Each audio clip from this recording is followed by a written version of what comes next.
Giannis Antetokounmpo has no choice but to return even with his back in pain. His Milwaukee Bucks trail 2-1 to Jimmy Butler and the Miami Heat. Let's not forget this is a 1 versus 8 matchup out east. Could the Bucks regain home court with a Game 4 victory? Giannis back looked fine there with the reverse jam. Other end we go. It's Jimmy Butler just starting to get in his bag. Butler going crazy in South Beach. 20 straight points for Butler in the first quarter. At some point, I think Jimmy B was like, okay, you guys are not going to guard me the way I need to be guarded. How about 22 in the first for Butler? Miami still trails, though, as Giannis, as you see him grimacing, just giving it everything he's got. When he's not in the game, he's getting work done on that back to try to keep it from stiffening up. The Bucks get a much-needed effort with Giannis in pain from Brook Lopez. He had 36 and 11, and they're up at the half. Third quarter, it's the Greek Freak. I'm still him, never forget that. 26 points, 10 rebounds, and where Giannis was really getting to the money was the dimes. He had 13 assists to notch his triple-double for the Bucks. But the Heat are not done yet. Everybody just giving it everything they got. Bodies on the ground. Bam Adebayo goes and 1. How about Chris Middleton with the floater? Gabe Vincent on the baseline. His deuce counts. Look at this dime from Giannis. Whoop, now you see me, and then now you don't. The Bucks take a 13-point lead in the fourth. You expect the 1 seed to close a game out like that, right?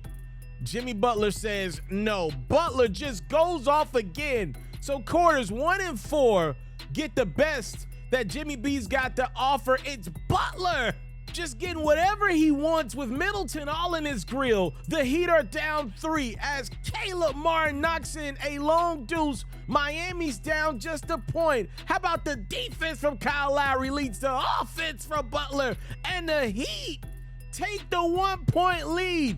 A 13-zip run from Butler in Miami.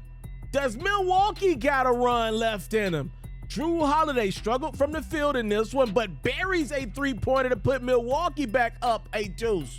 Miami's got a guy, though, and that guy was looking like D-Wade in 06. It's Butler for 3, and then Jimmy B with the long deuce. He said, I'm not going to say what he said, but just know he said this was his home. With Miami now up 3, it's Holiday with an awful turnover. Butler's not waiting. He's going right at Middleton, chest to chest, man to man, and is rewarded with a foul. After 2 free throws from Butler, Milwaukee's now got to go quickly, and Giannis just didn't have anything left in the tank. He blows the layup. And ladies and gentlemen, a franchise record, 56 points from Jimmy Butler, obviously his playoff career high, as Miami takes a commanding 3-1 series lead on the Milwaukee Bucks. Wow, what a game from Jimmy B. What up? It's yours truly, the one and only. I'm Hoops Pharaoh. If you're enjoying the great quality content, real quick, I need you to hit the subscribe button so I can give you more content that you deserve.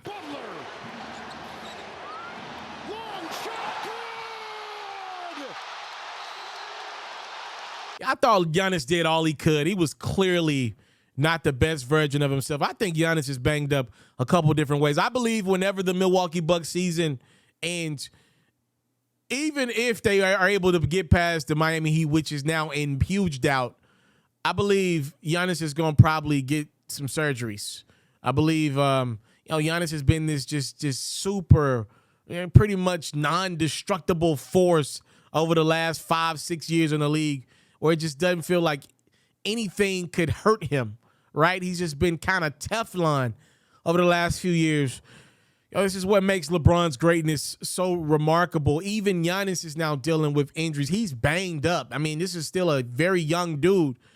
He's banged up, man. He's hurting right now. And, that's not the Giannis that's able to dominate a game. If Giannis was his healthy version of himself, I'm not saying Jimmy Butler doesn't still get 48, 50 points, but life is definitely a little less easy for Jimmy B. And I believe Giannis goes out and gets 44 points. Instead, Giannis pretty much became a facilitator in the second half of that game.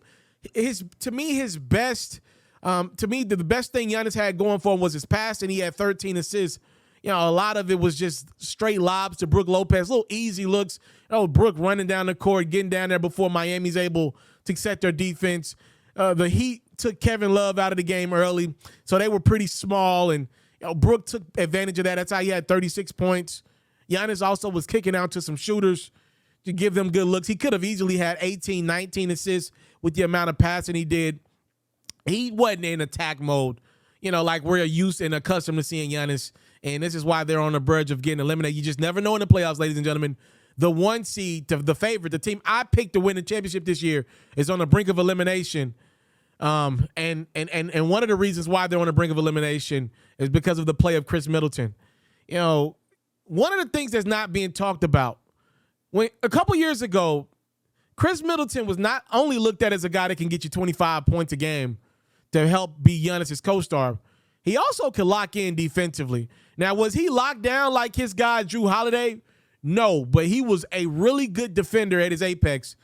Chris Middleton's not himself, man. He's not himself. Everybody keeps avoiding these tough conversations because Chris is a likable guy. But, man, if this was another player playing the way Middleton has been playing, I think he had 14 points in this game on 12 shots. And another bad game for Middleton. Another game where it's just like, bro, what was that on either end of the court? Jimmy Butler, who we're going to get to more in a second, had no problems with Middleton on him. He did not see Middleton. He was not afraid to go at Chris. And we're talking about a guy that's a perennial all-star in this league when he's right. That shouldn't be the case. Chris takes pride in his defense. And this year has just been an absolute season from hell. Remember last year's the first round is where Chris got hurt against the Chicago Bulls. And he ain't been right since, man. He still ain't right. He ain't right. And now I believe with the Milwaukee Bucks 1 game away from being eliminated, and which I'm still picking Milwaukee to win this series in 7 games, by the way. I'm not shying away from my pick, just to let y'all know that. But I got to admit to you guys, I don't feel good about it because Chris is not looking right. That's what I take away from this game. Not only is Chris not guarding Jimmy, Jimmy feels fresh because he's pretty much taking a break on defense because he's guarding guys like Middleton and ain't doing nothing. Like, Chris ain't even putting pressure on Butler to make him tired. This dude, Jimmy Butler's able to exhaust all his energy on the offensive end of the court, and he's even helping out guarding Giannis with some of that energy that he should be exhausting on Middleton. An absolute dumpster fire of a performance from Chris Middleton, a guy that I have in high regards. Y'all know I love me some Middleton and Giannis. Has not been the case for Chris this year. Something's not right, and it's to the point where if I'm the Milwaukee Bucks, I got to make a call to the Portland Trail Blazers. Chris is a free agent. He's going to command $200-something million this offseason from Milwaukee in a new deal. It's at least worth a phone call. Y'all want to do a sign and trade, Portland? Chris ain't a guy that commands the room with his personality. I think he would play in Portland for $250 million. I don't think he would have any complaints. And I believe Damian Lillard could really use Giannis as a co-star.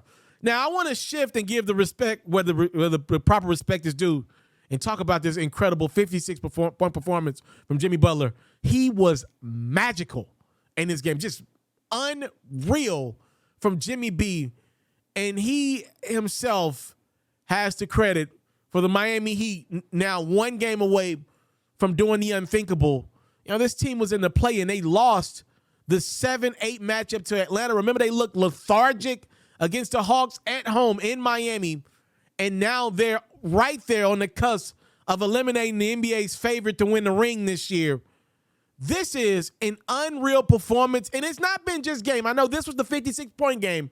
This was the game that reminded me of Dwayne Wade and back in 2006. I'm not talking about Miami Heat Big Three Dwayne Wade. I'm talking about when D-Wade was just out there attacking. That South Beach crowd, Miami, oh my goodness, they just had that thing rocking for their guy because they feel like underdogs. This felt like 2006 D-Wade and the Miami Heat. What a magical performance from Jimmy Butler, who's been really grooving pretty much 3 out of 4 games in this series.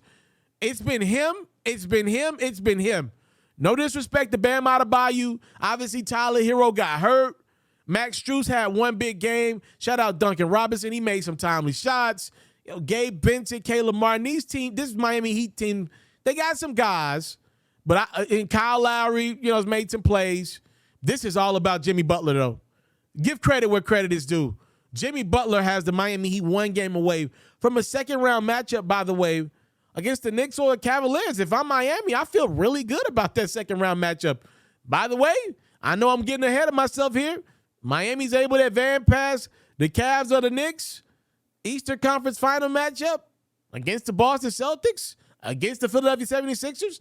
You think Jimmy Butler and the Miami Heat are losing sleep at night over Philly or Boston? They took Boston 7 last year. Philadelphia is a team that Jimmy Butler and the Miami Heat eliminated last year. I'm just saying things have all of a sudden shifted, and it's all because of their leader and what he's brought to the table. Jimmy Butler knocking down threes at an incredible clip. Jimmy Butler attacking the rim just literally with no regard for himself. He's such a strong guy. Give credit where credit is due. An unreal performance from Butler. It's got the 1-seeded Milwaukee Bucks on the brink of elimination. I'm still picking Milwaukee in 7, but let me be clear, I don't feel good about my pick.